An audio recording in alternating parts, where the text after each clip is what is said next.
Hello and welcome back to part 2 of Trinity Tens for this week. Like on Tuesday's video, I spoke about missing last Thursday's video on finishing up SMART goals, but it is a pretty common topic that you can learn about. It's like Business 101 if you've been to a conference, if you have even at your job had a new project that they're about to roll out. I'm sure you've heard of SMART goals. So just look at it in your free time. And also, like I said on Tuesday's video, you can apply this to multiple areas, not just your business, not just your resolutions for the year or anything like that. You can apply it to your family, to purchasing a home, purchasing an investment property, or whatever it is you want to do next, right? You can apply those SMART goals, that acronym, to anything that you seek to achieve, even if it's sending your kids to college, right? Okay. So on Tuesday's video, I spoke about regaining traction and what it means to regain traction as a business owner. I gave the analogy of when you drive and you hydroplane, right? So there's standing water on the road and you don't have the ability to gain control of your vehicle because your tires aren't gripping the road. And that's something that kind of happens in business. Sometimes we're just thrown off. The road doesn't change, our direction doesn't change, but there's an external factor that can affect what it is we're doing, or there's an external factor that can affect where it is we're going even. So when it comes to kind of like losing your footing or losing the feeling of everything being in your control, we have to make sure that our first step is to calm down. On Tuesday's video, I went over this, and in calming down, it's really harnessing your power. You don't want to be reactionary. You don't want to like I said on Tuesday's video, end up just buying a brand new machine for something that malfunctioned, or just buying a whole bunch of product just to make sure you don't run out again. You need to remain calm so that you can objectively assess what is going on, and in objectively assessing what's going on, you then provide the right remedy, as opposed to just throwing something at it and hoping that it goes away, right? So that's not what we want to do in business. We do not want to make a permanent decision based on a temporary disruption. We cannot do that. We can't afford to do that. We've built our company culture. We've built infrastructure. We've built our address. We've built our trucking routes. We've built so much around what it is we're already doing. So we can't let a little hydroplaning, or in this instance, hydroplaning would be if some investor decided to pull out, if your manufacturer is no longer producing your product, whatever it is. We cannot allow those external factors to detour us or cause us to kind of slide around and get off track with where it is we're going. So like I said, the first step was to calm down. We have to calm down. Do not be reactionary. And now, our second step is going to be readjusting, not realigning. And I want to differentiate between the two. Readjusting means that I'm uncomfortable in my chair, so I just kind of I shift.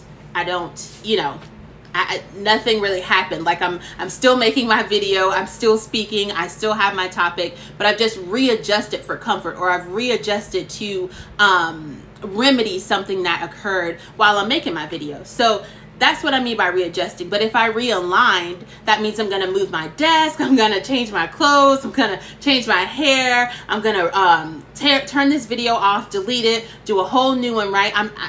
Realigning takes so much. Realigning takes you changing your company culture. Realigning requires you to have a new place where you do business. Realigning could cause you to have to get in contact with your trucking company and have them create a new route for your business, right? There's so much involved with realignment. So when you are in a situation where you feel like you're hydroplaning, or you have that instance where something within your business is out of your control and we're not being reactionary, right? We're calming down.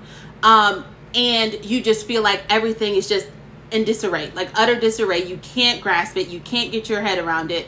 This is where you need to readjust. We're not realigning, okay? We're not changing the business plan. We're not changing the infrastructure. We're not doing any of that. We're readjusting to figure out how we can get what is out of order back in order with the infrastructure that we've set up, right? That's what we're doing for readjusting. And remembering that readjusting is temporary. Like on our first example where I said you don't want to make a permanent decision based on a temporary disruption. Readjusting is temporary. It is not permanent. If you realign your company, or if you realign your processes, that's going to be permanent.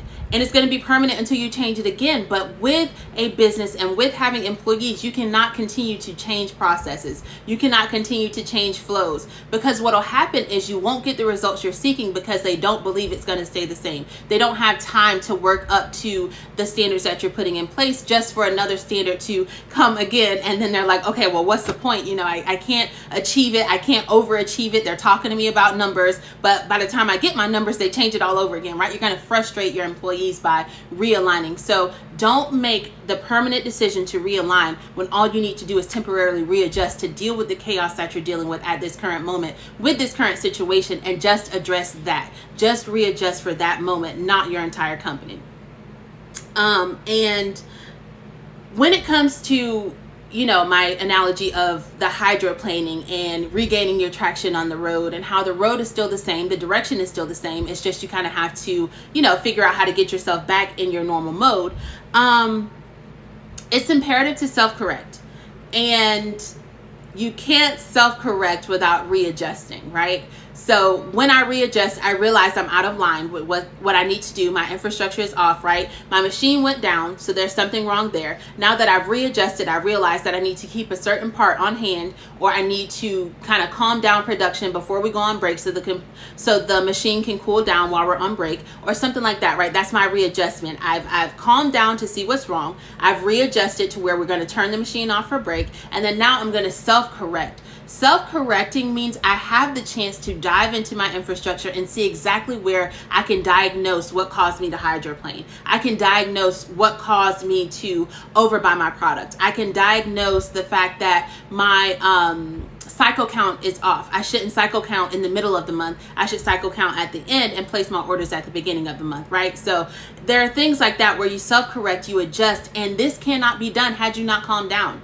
This cannot be done had you not readjusted your focus to see what it is that's exactly off about my infrastructure, or what it is that this current situation, this chaos, this lack of orders, or this upsurge of orders even, that's causing me to be without product. What is happening here that I need to adjust for? What is happening here that I need to revamp for? And in doing that, that's when you get to our third step, which is having the ability to self-correct. When you self-correct, this provides a sense of accountability within your company. It provides an example for your employees of what it takes to continue to get better, even when things look a little shaky.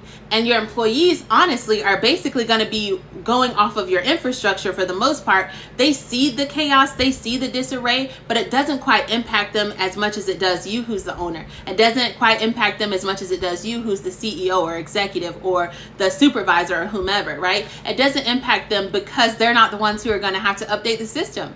They're the ones who are carrying out the orders, but they don't have to update the system. They don't have to readjust. They don't have to calm down. They don't have to readjust. Like I said, we're not realigning. They don't have to be the ones who are going to self-correct, right? So they're just going to follow the orders that you put in place. But if you cannot put together comprehensive orders, if you cannot put together comprehensive pinpoints of what went wrong, if you cannot put together comprehensive pinpoints of what they need to check for before something happens again, that's, while yes, a temporary disruption, but it's a disruption nonetheless, and we try to keep those to a minimum. Okay, so if you can't teach them what to look for or teach them where to go should said disruption happen, this provides more chaos. It adds to the chaos, right? If you're at the top and you can see it up there on the watchtower, like, yeah, I can see this coming. Now I can prepare my team. But if you're in a place where you're focused on the rah-rah, you're not being strategic, you're not realigning or readjusting, you're not in a place where you are calm so you can see what's happening and what's impacting what's happening, then this puts you at a 50x, or however many employees you have, their emotions, their chaos, their disarray, their disorganization, it only magnifies if you're not in a position to self-correct so that it doesn't happen again. And like I said, that accountability, the ability to see everything objectively and then correct it and tell them how they can correct it going forward, is what builds that bond with your team. We want to make sure that we bond with our team. Like in my book, The Conscious Leader, I really speak about team bonding and not referring to them as employees if you can, because you're all a team working towards one goal. So make sure that you are remaining calm, you're readjusting, not realigning, and you have the ability to self-correct because you have been able to calm down and assess the full situation so you can get your car back on the business road and start making those millions like you need to make. Okay, guys? Again, this is Fredrina with Trinity Professional Group. Thank you so much. Be sure to follow me on all my social media pages. Have a great day.